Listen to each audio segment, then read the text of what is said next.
Well, it's Andrew Crawford here, RMIT Online, and I'm talking to you about week one for managing project teams. You might have already seen some of my introductory remarks about people, the importance of people in organisations and projects. And I teach a range of subjects around these critical ingredients of how do you manage, inspire, motivate people for success.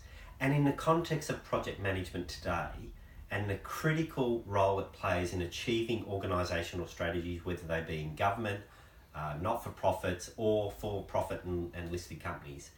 Getting that right is the difference between success and failure.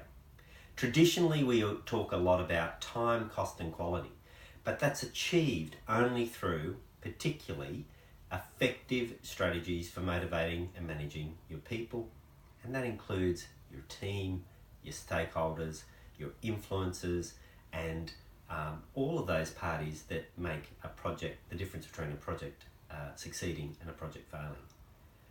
So for week one, I think it's really important that we make sure that the basics are right, that week zero you had that opportunity for those that are returning from a long vacation from studying back into the routine of postgrad study.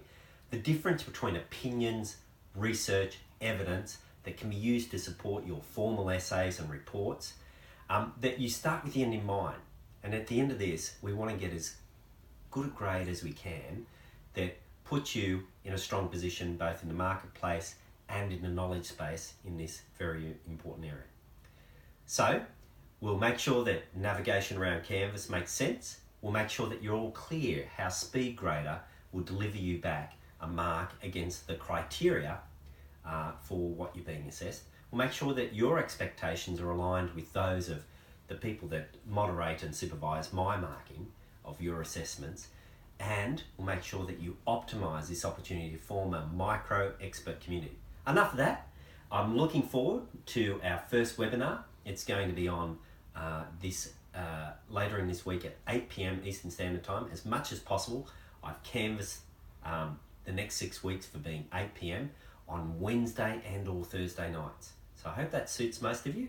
But of course, we have to be flexible to accommodate both your needs and the needs of RMIT and assessments and so forth. So they'll probably move around, but I just thought I'd get an early line in the sand for you all. And they will be recorded. They're not mandatory, they're not part of your assessment, but I would encourage you to try and make it along to as many as you can. Okay, hope to see you, webinar 1. Thank you.